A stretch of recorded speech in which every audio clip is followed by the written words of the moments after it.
Phone tapping కేసులో ఏదో ఉంది అనేటువంటి ఒక క్రైమ్ సినిమా సీరియల్ లెక్క నడుపుతా ఉన్నారు. 2 ఏళ్ల నుంచి డ్రామాలు ఆడుతున్నావు.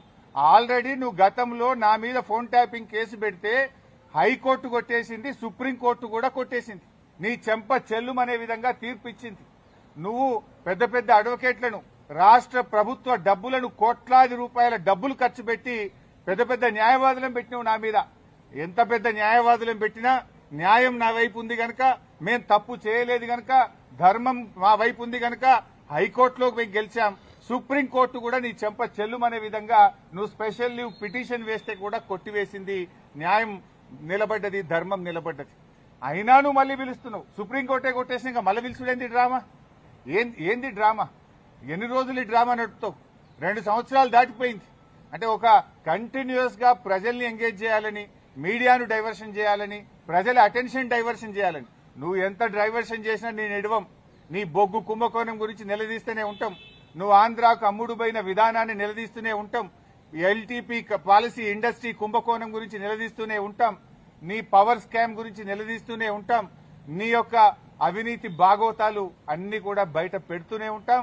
6 గ్యారంటీల కోసం తెలంగాణ ప్రజల పక్షాన నిన్ను ప్రశ్నిస్తూనే ఉంటాం, నిలదీస్తూనే ఉంటాం. నేను ఈరోజు ఒక అక్రమాలు, నీ బొగ్గు కుంభకోణము, నీ పవర్ కుంభకోణము, నీ హిల్ టీపీ ఇండస్ట్రీస్ కుంభకోణము, నీ భూ కుంభకోణాలు అసెంబ్లీ వేదికగా, ప్రజావేదికగా ఎప్పటికప్పుడు నిన్ను ప్రశ్నిస్తా ఉన్నాం. సో నీ కుంభకోణాలు బయటపడుతున్నాయి. నీ వాటాల పంచాయతీలు స్వయంగా మంత్రులే ఒకరి మీద ఒకరు బయట పెట్టుకుంటుంటే నీ పరువు పోతుందని, నీ వాటాల విషయం ప్రజలకు అర్థమవుతుందని డైవర్షన్ కోసం ఈ నోటీసులు ఇస్తున్నావు. మాకు తెలియదా? ఇవాళ కృష్ణా నీళ్లను ఆంధ్రాకి అప్పచెప్తున్నావు.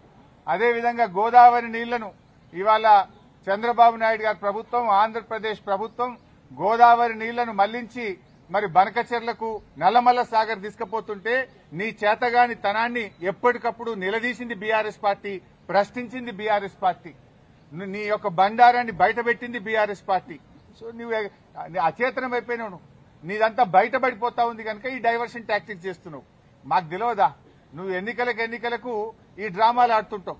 పంచాయతీ ఎన్నికల ముందు అప్పుడేమో మా కేటీఆర్ గారికి నోటీస్ ఇస్తావు. ఇప్పుడు మున్సిపల్ ఎన్నికలకు రేపో మాపో నోటిఫికేషన్ వస్తుంది కనుక మాకు నోటీస్ ఇస్తా ఉన్నావు. నీ